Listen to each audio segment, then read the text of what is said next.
warahmatullahi wabarakatuh. Selamat pagi murid-murid Bapak yang Bapak cintai dan sayangi. Alhamdulillah kita berjumpa kembali di pagi yang suasana hujan ini ya. Mudah-mudahan Allah selalu memberikan keselamatan, perlindungan dan kesehatan kepada kita. Semoga yang sakit Allah cepat angkat penyakitnya, yang sehat semakin sehat. Mudah-mudahan Allah juga memberikan kelancaran dalam urusan kita, terutama dalam ibadah kita. Mudah-mudahan Allah juga selalu memberikan kemurahan rezekinya kepada kita yang banyak, yang berkah, yang bermanfaat bagi kita dan amin ya rabbal alamin. Baik murid Bapak, untuk hari ini kita melanjutkan yang kemarin di subtema 1 pembelajaran 3 sampai 5. Silakan kalian buka halaman 22. Ya, di halaman 22 itu sebelum 22 ini di 24 dulu ya. Lagu Tukang Sayur. Nah, yang akan Bapak tekankan di sini kalau tandanya seruling seperti ini, maka lirik lagunya seperti ini ya. Bapak tidak bisa nyanyikan, Bapak bisanya menggunakan lagu orang lain ya, kita nyanyi bareng-bareng.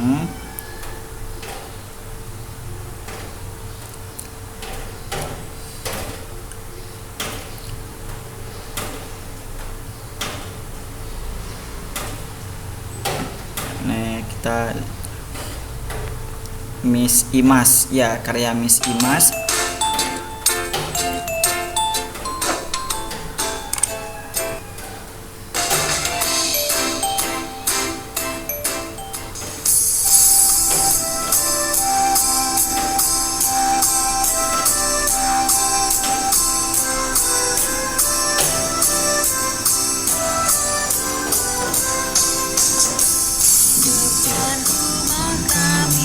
Setiap pagi lewat tukang sayur langganan ibu. Sayur demikian seru bang tukang sayur.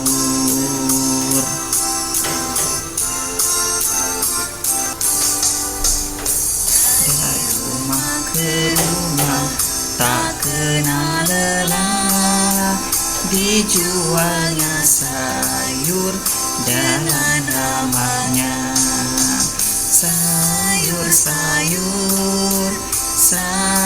Sayur, demikian sebang tukang sayur.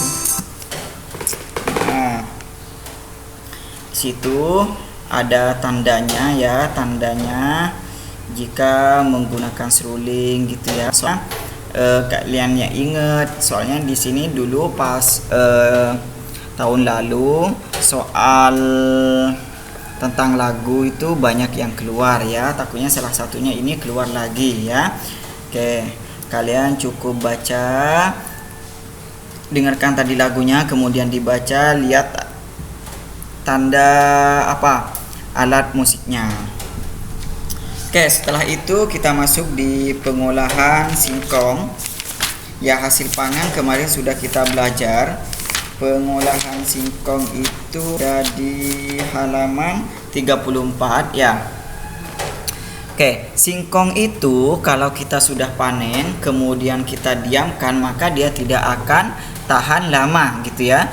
Bisa jadi dia akan menjamur ataupun membusuk gitu ya. Kan tetapi singkong itu untuk menjadi lebih tahan lama, lebih lama umurnya gitu ya, maka kita akan sulap, kita akan mengubah, kita akan proses menjadi makanan baru. Dengan cara apa? Dengan cara menggunakan teknologi pangan, yaitu menggunakan alat bantu ya untuk mengubah makanan pangan menjadi makanan baru ya.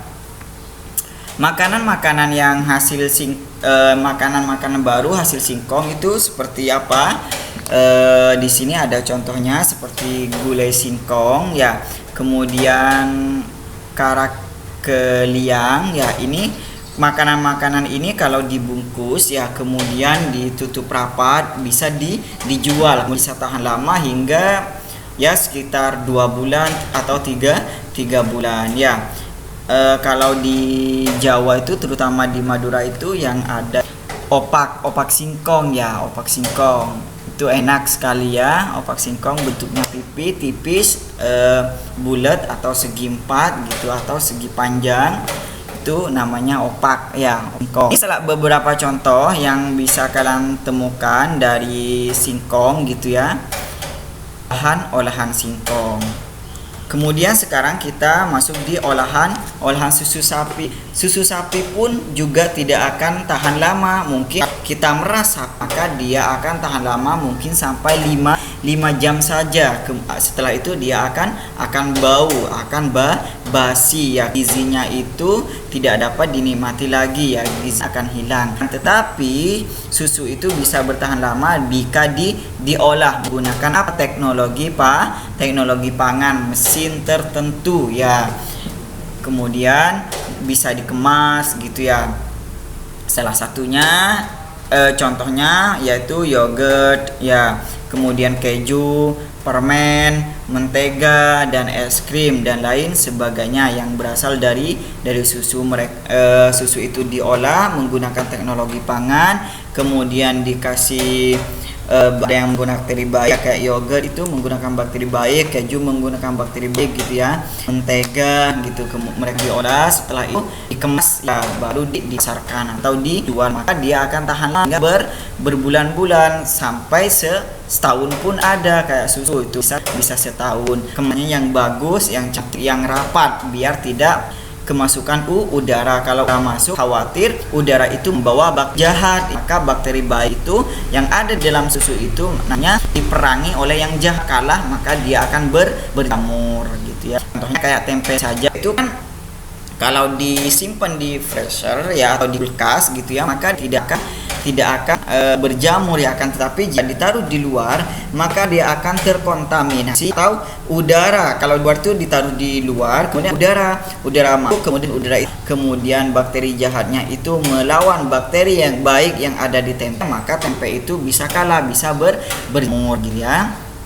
Maka harus dicuci lagi gitu biar bakterinya hilang. Nah, setelah itu kita akan belajar tentang volume. Volume itu silakan buka halaman 44.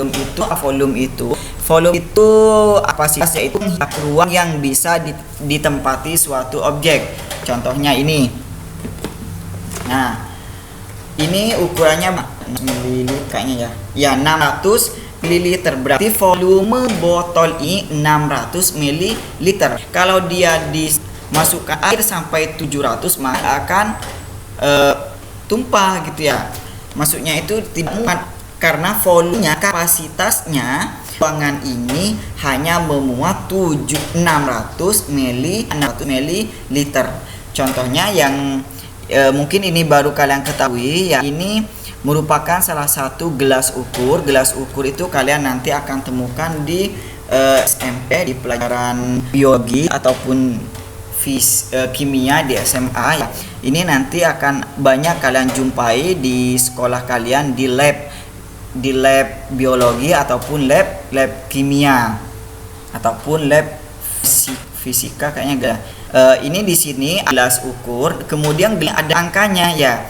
Ada angka dari 0, ini bentuknya mili, ada yang liter gitu ya dan sebagainya. Udah ini itu seperti ini. Untuk volume di kelas 3 itu tidak ada, sebenarnya volume itu ada rumusnya, tapi di kelas 3 hanya perkenalan saja. Maksudnya ini pengayaan ya. Kalian harus tahu bagaimana membaca volume meskipun tidak menggunakan rumus ya. Di sini tersedia gelas Udin, Siti, Edo, Dayu dan Beni. Kemudian ini menunjukkan jumlah air, banyaknya air mereka ya.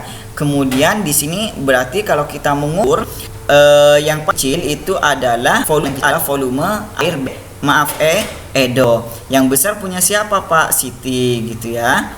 Kemudian sama punya Udin dan Dayu. Punya besar daripada Edo gitu ya. Itu cara mengukur volume tanpa rumus. Oke. Oke, itu saja untuk pembelajaran tema. Bapak menjelaskan bahwa itu dijelaskan bahwa Indonesia itu terbagi banyak daerah itu mempunyai batu adat singing gitu. Nah, hari Jumat itu pasti ada tugas MTK, ada tugas bahasa Indonesia, kemudian tugas PKT. Ingat Bapak, takutnya Bapak lupa salah satu tugas di kalian itu di hari Jumat itu kalian mencari dan ada yang ada di daerah kalian itu atau daerah ibu kalian, cukup satu saja gitu. Yang kalian screenshot, kalian kirim ke Bapak gitu, ke situ pakaian adat Jawa Barat, pakaian adat gitu ya Bapak. Pakaian adat Madura pun nanti insya Allah akan ini ya, akan kasih adat Madura, cuman pakaian adat Madura ini yang bukan formal.